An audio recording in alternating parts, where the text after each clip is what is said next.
Another close aide said Zelensky, quote, deludes himself. We're out of options. We're not winning.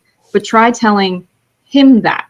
As you heard in that clip, aides are attempting to inform, as you heard in that clip, even the people working alongside of Zelensky knows that it's not going well. Ukraine does not have a way to win, but yet he is still demanding and even taking people out of their homes, men out of their homes, and forcing them to fight on the front lines. Amputees that have just been returned from battle are being patched up and thrown back out. 25% of the Ukrainian population, those are men, have been completely wiped out because of this war.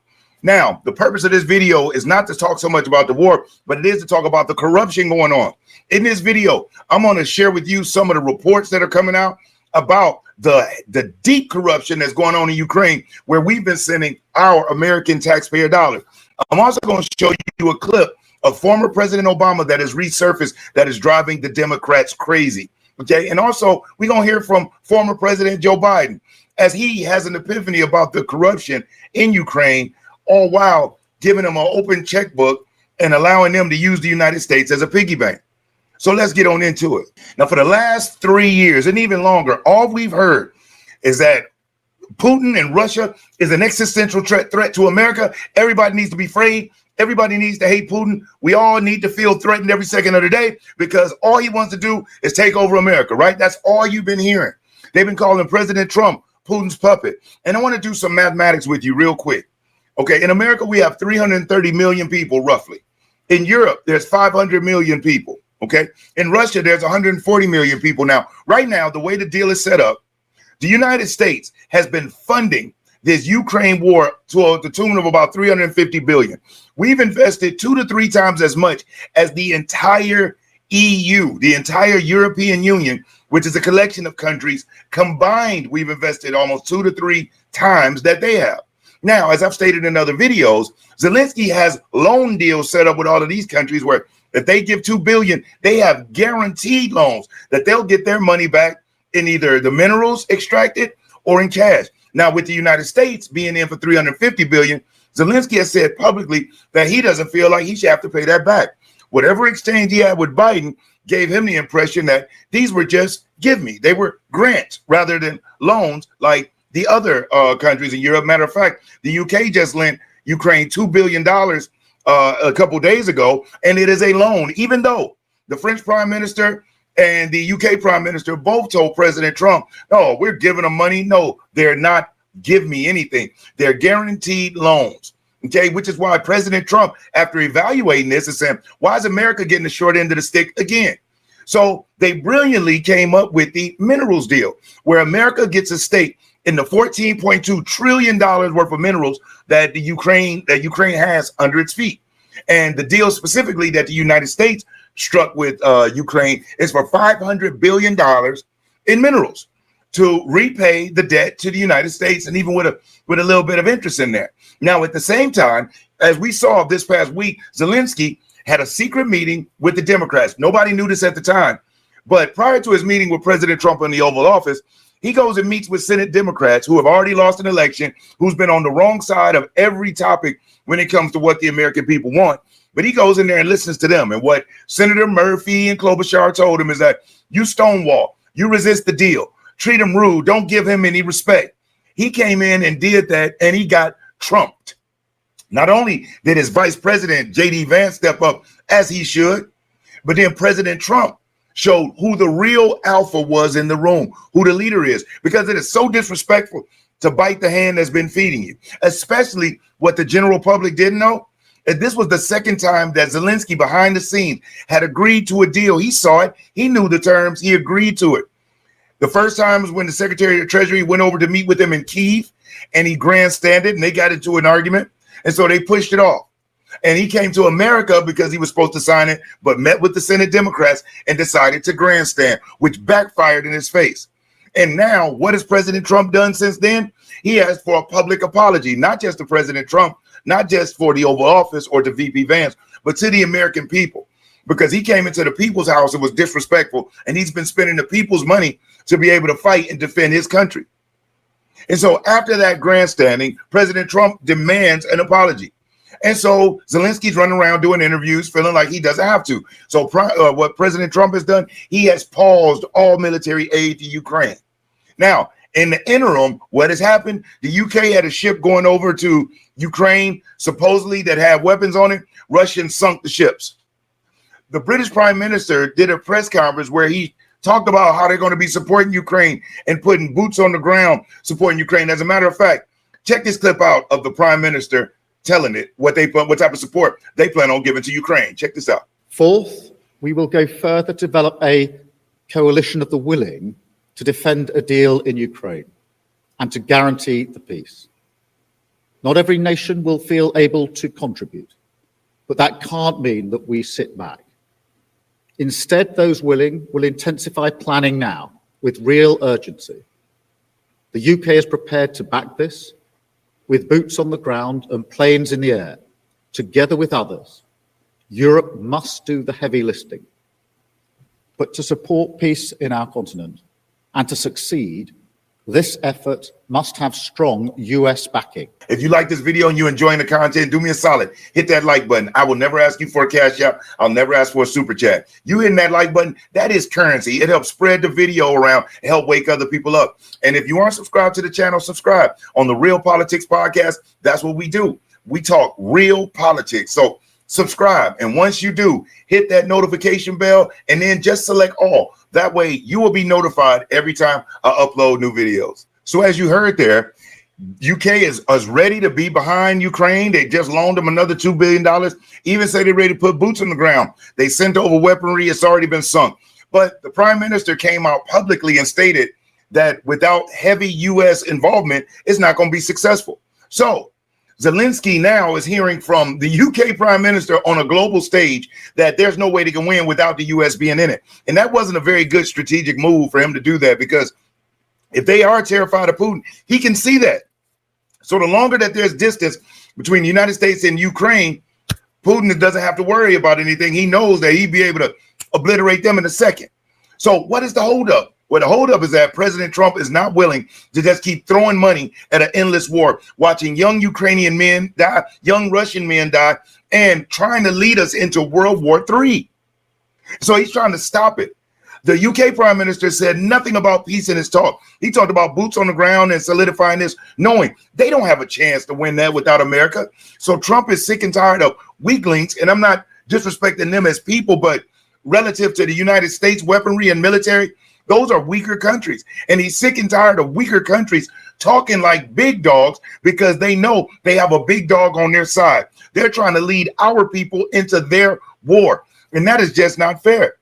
And one of the biggest things that's not only holding back President Trump from just dumping money in, but there are other global leaders who are not comfortable with sending money into Ukraine. Why? Because President Zelensky, out of his own mouth, said that they have lost over $100 billion that America gave. They have no idea where it went.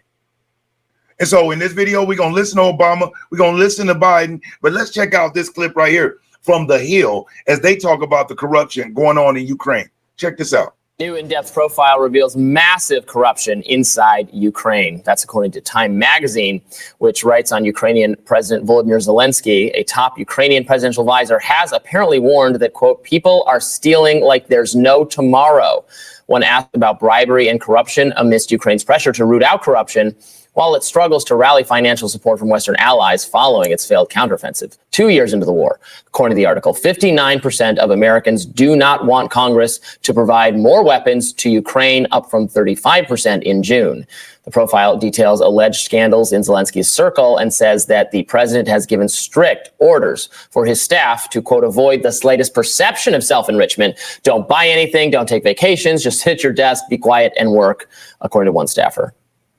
The profile also says that Zelensky feels betrayed by his Western allies and that they have left him without the means to win the war, only the means to survive it, according to a longtime member of his team. Another close aide said Zelensky, quote, deludes himself. We're out of options. We're not winning, but try telling him that. So as you see, money's going in. Is being divvied up. He's even telling his staff members, hey, stay inconspicuous. Don't spend anything. Don't buy anything big. Don't give off any perception of corruption. Well, you wouldn't have to worry about telling your team that if there wasn't corruption. So it's obvious that this Ukraine war, this war with Russia, the reason why Zelensky doesn't want it to end, one, is because it is allegedly one of the biggest money laundering schemes ever known to man. Number two, in his country, he has got absolute power during wartime. Do you know that he put that country under martial law? He suspended elections. There is no political opposition. He wiped them all out. The government took over TV and the media. So it's state-run TV. And so Zelensky has got Ukraine in a headlock. And so, of course, he wants it to keep going, because once peace comes, then the people can vote, and the people can vote him out because the Ukrainian people are over it. Do you know that in Ukraine, they're literally snatching people out of their houses, forcing them to go to the front line? Check this out. This video shows police officers detaining a man outside a concert venue in Kyiv. Ukrainian National Police said it carried out routine inspections with military draft officers to detain people accused of committing administrative offences. The alleged offence was missing personal military data. So with that being done, where you got to go and you got to force people to go fight for your country, they don't believe in it. And it's a war that Ukraine can't win. Now, in this clip, this is the clip I was talking about that the Democrats are freaking out over because it resurfaced. And it is of Barack Obama talking about the threat that Russia poses to the United States. Because remember, the Democrats have been telling us it's Russia, Russia, Russia. They're the biggest existential threat. And we've got to be concerned, and we got to give everything to Ukraine. We need to give all the money, everything to Ukraine. Yeah, those libtards want that money going to Ukraine so they can keep getting those kickbacks. Remember, one of the most corrupt countries in the world. But check out this clip from former President Obama. With respect to Mr. Romney's assertion that Russia is our number one geopolitical foe, the truth of the matter is that America's got a whole lot of challenges. Russia is a regional power that is threatening some of its immediate neighbors, not out of strength, but out of weakness. Ukraine has been a country in which Russia had enormous influence for decades, since the breakup of the Soviet Union. The fact that Russia felt compelled to go in militarily and lay bare these violations of international law indicates less influence, not more. And so my response then continues to be what I believe today, which is Russia's actions are a problem. They don't pose the number one national security threat to the United States. Really? That was a remarkably tedious Barack Obama adamantly saying Russia's not the number one national security threat to America. Well, somebody should have told the Democrat Party, because that's what they've been feeding to us every single day for the last few years. Now, in this next clip, I want to let former President Joe Biden talk about the corruption in Ukraine. Sliding on anti-corruption reforms. And while Biden praised the current administration's decision to provide arms to Ukraine, he said that there are no anti-corruption pressure. Biden called Kurt Volker, the current special envoy for Ukraine, a, quote, solid guy, but without authority to prevent backsliding on reform. According to Biden, it's one of Ukraine's biggest challenges. The U.S. has strongly supported Ukraine since 2013, when street protests led to the Revolution of Dignity. The country provided money, training, arms, and pulled together a coalition to sanction Russia. But without movement on anti-corruption, the coalition could fall apart. If, in fact, you do not continue to show progress in terms of corruption, we are not going to be able to hold the rest of Europe on these sanctions. And Russia is not going to roll across the inner line here and take over the rest of the country with their tanks. What they're going to do is they're going to take your economy down. You're going to be absolutely buried, and you're going to be done.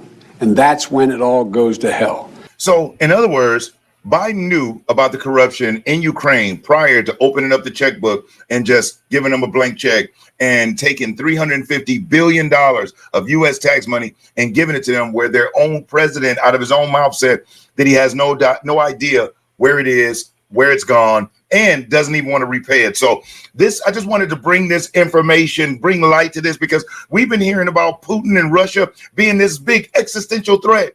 But President Obama didn't think they were an existential threat. Joe Biden obviously knew that Ukraine was super corrupt. So something's wrong here. We got Putin trying to he wants peace. We've got Zelensky not wanting peace right now. We've got Ukraine being one of the most corrupt countries in the world.